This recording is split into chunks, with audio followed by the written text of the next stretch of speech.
നമുക്ക് ഇന്ന് ഒരു സാമ്പാർ ഉണ്ടാക്കുവാണേ. ഇതെന്റെ സാമ്പാറിനുള്ള സാധനങ്ങളാണേ. ഇത് തക്കാളി, ക്യാരറ്റ്, ഉരുളക്കിഴങ്ങ്, മുരിങ്ങക്ക അതിൻ്റെ തൊലിയെല്ലാം കളഞ്ഞു വെച്ചേക്കുന്നത്, പിന്നെ ഒരു സവോള, പിന്നെ വെള്ളരിക്ക. പിന്നെ ഇതിന് ഇടാനുള്ള സാധനങ്ങൾ, വേറെ സാധനങ്ങൾ ഇത് ഇഞ്ചി, ഒരു പച്ചമുളക്, കുറച്ച് വെളുത്തുള്ളി, പിന്നെ ചെറിയ ഉള്ളി, പിന്നെ കരിയാപ്പില. പിന്നെ വേണ്ടത് ഇത് കണ്ടോ, പുളി. ഇത് വാളംപുളിയാണേ. ഇതൊരു നെല്ലിക്ക വലുപ്പത്തിൽ വാളംപുളി. ഇത് വെള്ളത്തിൽ ചാലിച്ച് യോജിപ്പിച്ച് ഇത് അതിൻ്റെ അകത്തിടണം പുളിക്ക് വേണ്ടിയിട്ട്. ഇനി പിന്നെ ബാക്കിയെല്ലാം ഞാൻ കാണിച്ചു തരാമേ ഇപ്പം തന്നെ എന്തൊക്കെയാണ് ചെയ്യുന്നതെന്ന്. എന്നാൽ ഇത് എല്ലാം കഴുകി വെച്ചേക്കുന്നതാണ്. ഇതെന്നാൽ നമുക്ക് ചെറിയ കഷ്ണങ്ങളാക്കി അരിഞ്ഞെടുത്താലോ?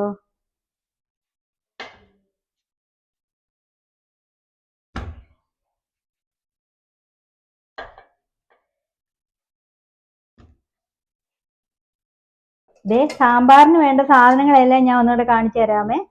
ഇത് കണ്ടോ, പരിപ്പ് ഇത് വെള്ളത്തിൽ കുതിർത്തി വെച്ചിട്ട് കഴുകി വെച്ചേക്കുന്നതാണ്. പിന്നെ അതിന് വേണ്ട കഷ്ണങ്ങൾ ഇത് തന്നെ, വെള്ളരിക്ക കഷ്ണങ്ങളാക്കിയത്, പിന്നെ ക്യാരറ്റ് കഷ്ണങ്ങളാക്കിയത്, സവോള ചെറുതായിട്ട് അരിഞ്ഞത്, പിന്നെ ഉരുളക്കിഴങ്ങ്. ഇത് കണ്ടോ, ഉരുളക്കിഴങ്ങ് ഇത്. പിന്നെ അവസാനം ഇത് മുരിങ്ങാക്കോല്. കുറേ സാധനങ്ങൾ ഇട്ടു. അത് കഴിഞ്ഞ് ഇത് തക്കാളി കൂടി ഇടുക. കൂടെ ഈ പച്ചമുളക്, പിന്നെ ഈ തക്കാളി.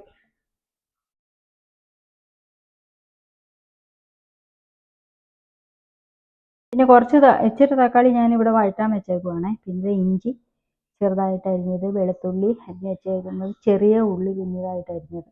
ഇനി ഇത് അവസാനം കടുക് പൊട്ടിക്കാനാണ് ഇത് അവസാനം. പിന്നെ ഇതെന്നാന്നറിയാമോ, പുളിയാണ്, കൊടംപുളി. ഇത് കണ്ടോ, കൊടംപുളി. ഇത് കാണിച്ചു തരാണ്. ഈ കൊടംപുളി വെള്ളത്തിലിട്ട് വെച്ചേക്കുവാണ്, ചൂടുവെള്ളത്തിൽ. ഇത് കഴിഞ്ഞ് വെന്ത് കഴിയുമ്പോൾ ഇതിന് അതിൻ്റെ അകത്തോട്ട്. സാമ്പാറിന് വേണ്ടിയിട്ടേ സാധനങ്ങളെല്ലാം ഇതിൻ്റെ അകത്ത് ഇട്ടിട്ടുണ്ട്. അതിൻ്റെ അകത്ത് കുറച്ച് കരിയാപ്പില കൂടി ഇടുവാണ്. കരിയാപ്പില. അത് കഴിഞ്ഞ് കുറച്ച് ഉപ്പ് ഇട്ടു. പിന്നെ കുറച്ച് മഞ്ഞൾ പൊടി. ഇനി ആവശ്യച്ച് വെള്ളം ഒഴിക്കാം. വെള്ളം എല്ലാം കൂടി ഒഴിച്ച് വെള്ളം ഒഴിക്കണേ. ഒത്തിരി വെള്ളമായി പോകണ്ട. എന്നിട്ട് ഇതെല്ലാം കൂടി ഒന്ന് മിക്സ് ചെയ്യണം.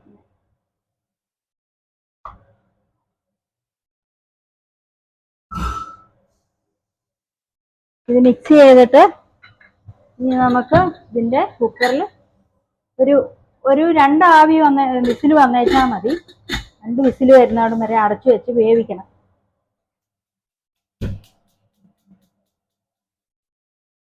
ഞാൻ പറയാൻ മറന്നുപോയേ, ഇതിൻ്റെ കൂടെ കുറച്ച് സാമ്പാർ പൊടി കൂടെ ഇടണേ. ഇതാണ് സാമ്പാർ പൊടി. അതിന് കുപ്പിക്കകത്തിരിപ്പുണ്ട്. അത് കുറച്ച് ഒത്തിരി ഇടണ്ട. ഇത് കുറച്ച് ഇട്ടിട്ട് അതോടെ കൂട്ടി ഇളക്കി വെക്കണം.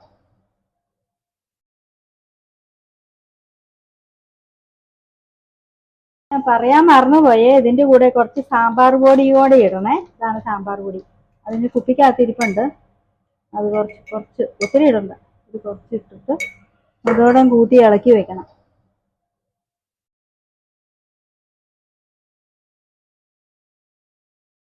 സാമ്പാറിന്റെ പൊടികളെല്ലാം വഴറ്റാൻ വേണ്ടിയിട്ട് ഞാൻ പാൻ വെച്ചിട്ടുണ്ട്. ഇച്ചിരി എണ്ണ ഒഴിക്കുവാണ്. അത് സാമ്പാറിന്റെ കഷ്ണങ്ങൾ വെന്തോണ്ടിരിക്കണം. കണ്ടോ, വിസിൽ വന്നു.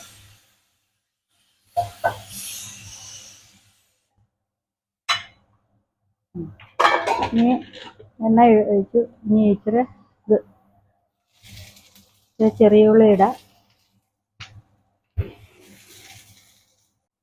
അത് ചെറിയ വെളുത്തുള്ളി, ഇഞ്ചി ഇവിടെ ഇടാം.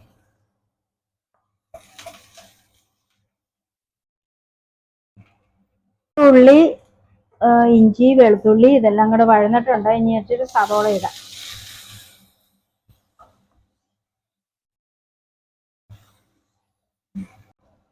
ഇതെല്ലാം വഴന്നിട്ടുണ്ട്. എന്നാലേ പൊടിയെടുത്ത് ഇച്ചിരി മുളക് പൊടി ഇട്ടേ, ഇച്ചിരി ഇട്ടാൽ മതി, പിന്നെ ഭയങ്കര എരിവായിരിക്കും.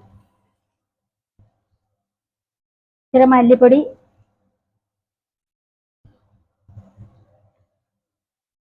ഇച്ചിരി മതിയേ മഞ്ഞൾ പൊടി നേരത്തെ ഇട്ടിട്ടുണ്ട്. പിന്നെ ദേ ഇത് സാമ്പാർ പൊടി. സാമ്പാർ പൊടി ഇച്ചിരി അധികം വേണം, അതെ ഇത് ടേസ്റ്റ് വരുള്ളൂ.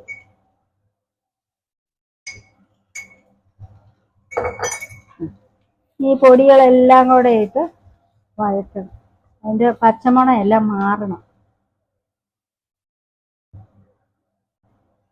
ഇതേ പൊടികളെല്ലാം നന്നായിട്ട് ചൂടായിട്ടുണ്ട്, അതിൻ്റെ പച്ചമണം എല്ലാം മാറിയിട്ടുണ്ട്.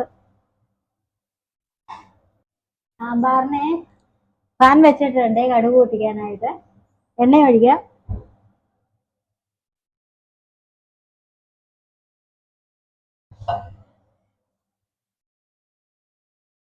എണ്ണ ചൂടായിട്ടുണ്ട്. ഇത് കടുക് പൊട്ടിക്കാൻ വേണ്ടിയിട്ട് ഇത് എണ്ണ ചൂടായിട്ടുണ്ട്. കടുകിട്ട്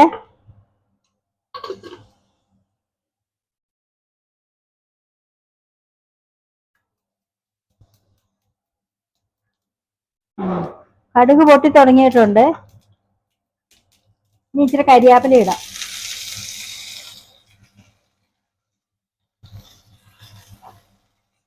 അത് കഴിഞ്ഞ് ഇതേ ചെറിയ ഉള്ളി കൂടെ ഇടാം. ചെറിയ ഉള്ളി അരിഞ്ഞ് വെച്ചേക്കുന്നത് ഇനി നന്നായിട്ട് വഴറ്റണം.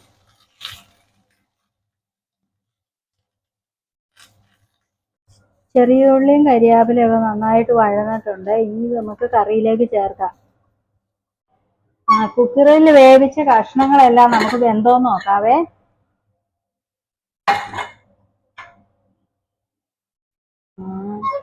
അതുകൊണ്ട് ഇതെല്ലാം കഷ്ണങ്ങളെല്ലാം നന്നായിട്ട് വെന്തിട്ടുണ്ട്.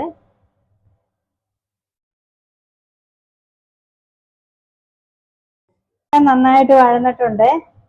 ഇനി ഇതേണ്ടത് പുളി നമ്മൾ ഇട്ട് വെച്ചില്ലായിരുന്നു വെള്ളത്തിൽ, ആ പുളി നന്നായിട്ട് മെൽറ്റാക്കി ഇനിയുണ്ടോ ഇങ്ങനെ വെച്ച് ഇത് നമ്മൾ ഇതിൻ്റെ അകത്തേക്ക് കൊടുക്കും.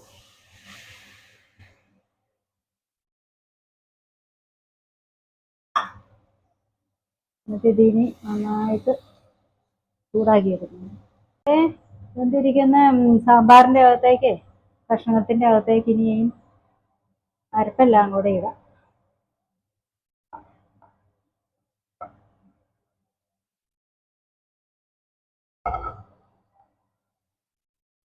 ഇപ്പം എല്ലാം കൂടെ നന്നായിട്ട് മിക്സ് ആക്കണേ.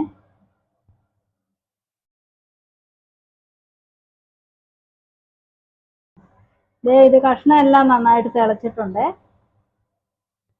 അതെ, ഇനി എന്നാ ചെയ്യേണ്ടത്, ഇനി നമുക്ക് ഈ എടുത്തു വെച്ചേക്കുന്ന ഈ ചെറിയ ഉള്ളിയും കരിയാപ്പിലും ഇങ്ങനെ വഴറ്റി വെച്ചേക്കും കടുക് പൊട്ടിച്ച് വെച്ചേക്കുന്നത് ഇതിൻ്റെ അകത്തേക്ക് ഇടണം. അത് കഴിഞ്ഞിട്ട് അവസാനമായിട്ട് ഇത് ഓഫാക്കി ഇനി നമുക്ക് ഇച്ചിരി ഇതിൻ്റെ അകത്തേക്ക് ഇനി അതെല്ലാം തിളച്ച് കടുക് പൊട്ടിച്ചത് കിട്ടും. ഇനി ഇതിൻ്റെ അകത്തേക്ക് ഇച്ചിരി കായപ്പൊടി ഇടുവാണെങ്കിൽ കായപ്പൊടി കസ്തൂരിയുടെ പൗഡർ ഇട്ടിട്ട് നമ്മൾ ഇതിങ്ങനെ അടച്ചു വെക്കണം. അപ്പം അതിൻ്റെ മണം പോകാതിരുന്നത് എന്നിട്ട് അതിൻ്റെ അകത്ത് മിക്സ് ആയിക്കോളും.